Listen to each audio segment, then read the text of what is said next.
Hello there, 8th graders. This is Mrs. Minowitz, and I'm here today to talk to you about the electromagnetic spectrum. So all the objects in our universe emit, reflect, and absorb electromagnetic radiation in their own way.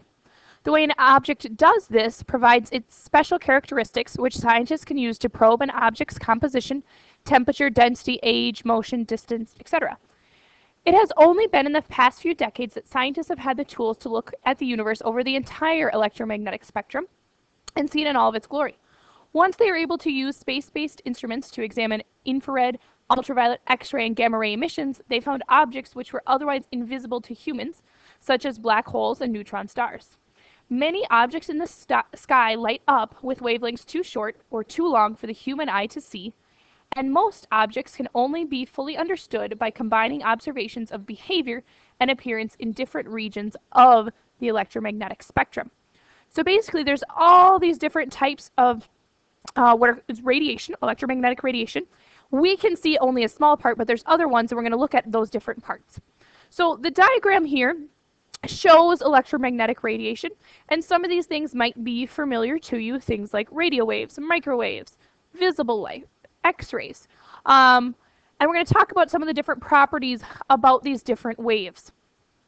So remember, that these are waves. They come in a wave form, and one of the things we know about waves is their wavelength.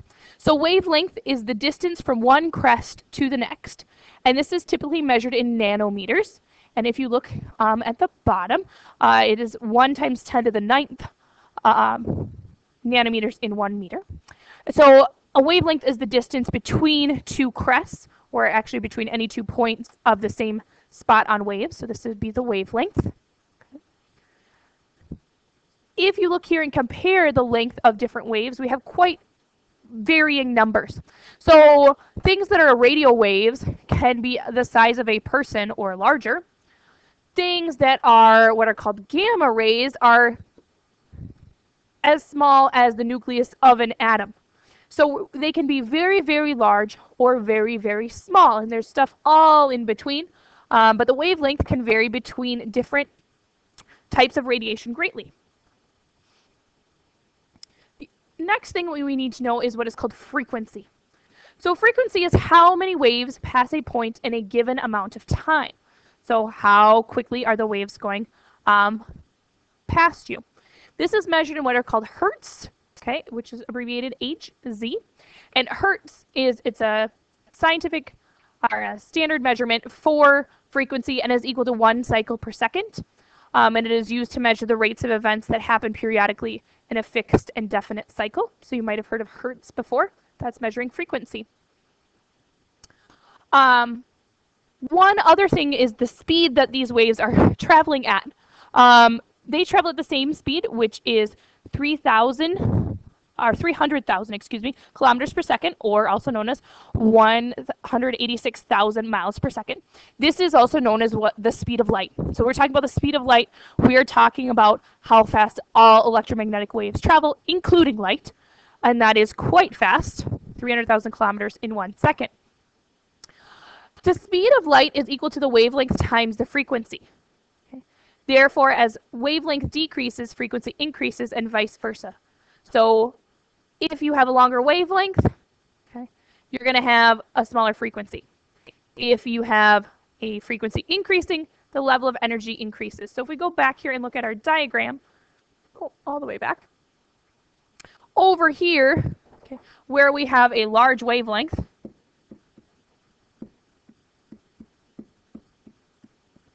we would have a lower or smaller frequency. Over on, that would be on this side over here. Over on this side here, we have very short wavelengths. And with that, we have a high or large frequency. Okay, they're related to each other, okay, in that way. Okay. There are actually 2 different types of radiation, or they can be grouped in 2 ways for things from the electromagnetic spectrum. There's what's called ionizing radiation. This is radiation that has a very high frequency, has a lot of energy, And it's called ionizing radiation because there's so much energy there that it can actually create ions. If you remember, ions are atoms that have an electron that has been either added or taken away so that they don't have a neutral charge. And this has a large frequency and a lot of energy, can create that. The other type of radiation is non-ionizing. This is lower frequency, less energy, cannot create ions. We're going to look at some different types within each of these groups here first. So we're going to start with ionizing radiation. And the first we're going to talk about are gamma rays. And gamma rays happen, or they occur when atomic nuclei are split, which is called fission. And that's what we talked about with radioactive decay. This can also happen when atomic nuclei are fused or put together, and this is the process we talked about happens in stars when we have hydrogen fusing into helium. When this happens, gamma rays are formed. Another type of radiation that has slightly longer wavelengths are X-rays, and these occur when an electron orbiting close to an atomic nucleus is pushed outward with such force that it escapes the atom. So you're actually starting to lose, not necessarily electrons from atoms, and that is an X-ray. And X-rays, have many purposes in medical things, looking at bone placement, looking at teeth, things like that. Going to a slightly longer wavelength here, we have ultraviolet. And this is produced when an electron is jolted from a near to a far orbit. And this is when we're talking about electron clouds. And it's moving from different spots within the electron, or two different electron clouds or areas within there. That's ultraviolet. Sometimes you've heard of that when you with like sunscreen, UVA, UVB, protecting against this because this can be damaging to DNA in large doses. That's ultraviolet radiation. Then we're going to move in here to non-ionizing radiation. This is less powerful. The first type here is visible light, and it is produced the same way as ultraviolet, but with less jolting. We're not actually moving as far in our atom, things like that. We're not actually losing electrons. This is the part of the electromagnetic spectrum that humans can see with our eyes. And this brings us in right into the colors: red, orange, yellow, green, blue, indigo, violet.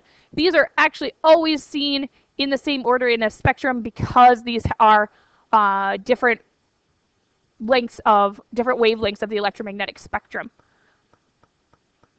Right. Infrared light, or infrared waves, are produced the same way as visible light. And this is sometimes that actually you can maybe detect with your eyes. This can happen in the summer if you've ever seen when it's really hot out and you're like looking at the pavement or looking down at something and you almost kind of see like little wave type things. You're actually able to detect a very small amount of what's called infrared radiation. And this, is sometimes what you're using to detect like heat. It's given off as heat, and sometimes you're like heat sensing different things are usually looking at infrared radiation. Microwaves. These types of electromagnetic waves are produced by any electron movement. Obviously, microwaves are used for things like heating stuff up. Radio waves. Okay, these are produced by any electron movement. This actually can even be formed by a stream of electrons that are in a common household wire. Creates radio waves, which is why that can actually interfere with listening to things on the radio. These would be the largest or the longest waves. They have the longest wavelength. They are not small. All right, that's where we're going to finish for today. We'll talk more about the electromagnetic spectrum in class.